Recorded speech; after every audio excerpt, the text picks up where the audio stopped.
You can hardly see it this morning, but we're at the track, and I wanted to bring you out just to give you an idea. That line right there, we're standing at the spot where I used to start running the 200-meter dash, and I want you to notice that my line was there, and there's a staggered line, so people start in front of you, and every lane, they start a little bit closer. The point is, it's a staggered start, and everybody starts at a different spot. We're going to walk the track, and I just want to share a story with you that has really changed my life. So we're going to walk the track, and I want to share with you just a story that has really changed my life over the last couple of days. I really started looking at the past. I'm 38, I used to be a track star, and I'm reading a book called The Answer. And the answer is really about finding within you the things that you need to be successful and reconditioning your mind to achieve the goals that you have.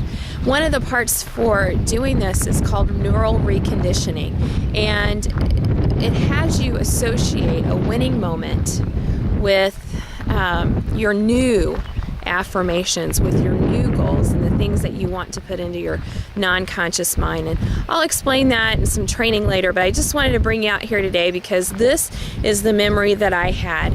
And when I ran track around the 200 and the 100, the 400 meter relay and the 800 meter relay, and I was good. I ran hurdles, 55 meter low hurdles. I won every race except when I lost. And I was so used to being out front that when I lost, I decided I ought to quit track. That's been a defining moment for me, and something I'll tell you that I'm going to change here in the very near future. But the reason I wanted to bring you out here is because the neural reconditioning process involves thinking back, remembering those great moments. And I come out here and I remember running and the sound of the gravel underneath my track shoes as I sprinted. We're at the 100 mark now, and I would start right here and I would take off and I would be like lightning again. Everybody's in front of me. I always had the inside lane. That meant I started back further and I knew I had to catch up with those people.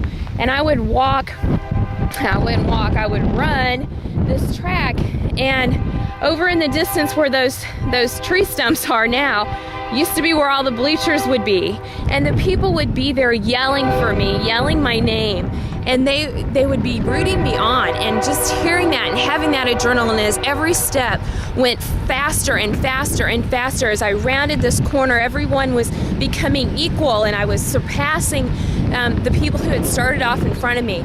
And then we come to the straightaway, and the straightaway, everybody usually ends up about equal. And that's the time that you have to pull away and you have to make your move to the finish line. That was the best feeling of my life, putting my chest forward, stretching. The 100's a short race, and it's separated. The winners are separated by seconds. So you lean into it and you just get across and you just win. And you knew you had great opponents against you, but you did it and you won the race. So I took that memory and I wanted to recondition my mind to associate my new success, where I want to be in my business, with that memory of the people yelling for me, of crossing that finish line, of hearing the gun go off and knowing it was time to race. And then getting your time. Your time was better than everybody else's, and you won. You can't tell I'm a little bit competitive. And now I really don't have anyone to compete with except for myself. And so it is a race, and I'm associating that new memory with the fact that I want to be, and I am, a millionaire in my home-based business. And the process of neural reconditioning, you go through and you replay that memory, that strong sense of victory, whether it was when you graduated high school, got some honor, had a child, whatever it is that has that positive memory for you, you want to remember it in almost a meditative state. And then you want to, as you're thinking about that, you're feeling it in your mind. You've got your eyes closed, but you can smell what it smelled like to be there. You can feel what it felt like to be there.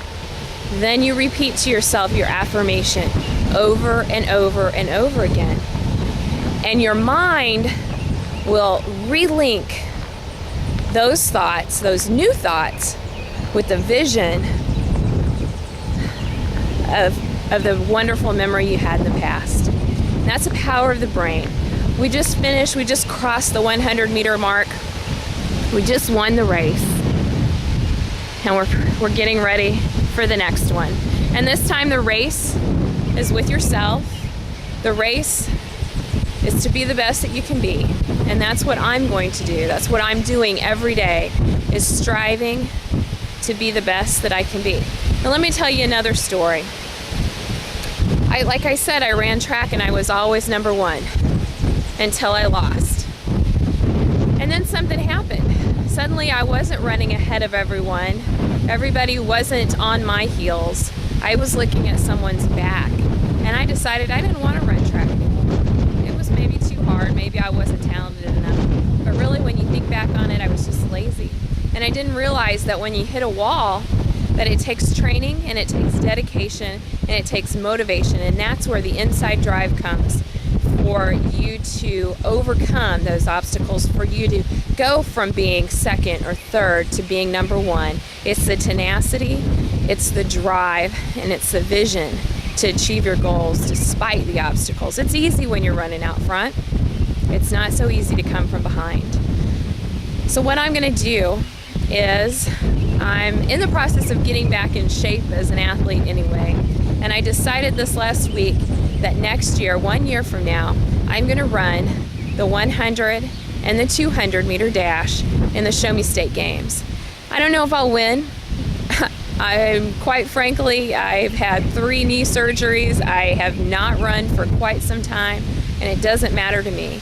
The thing that matters is I need to make that new neural link. I need to get that new memory of the determination and what it takes to win, but more importantly, what it takes to lose and to get back and to fight again and to try to win again.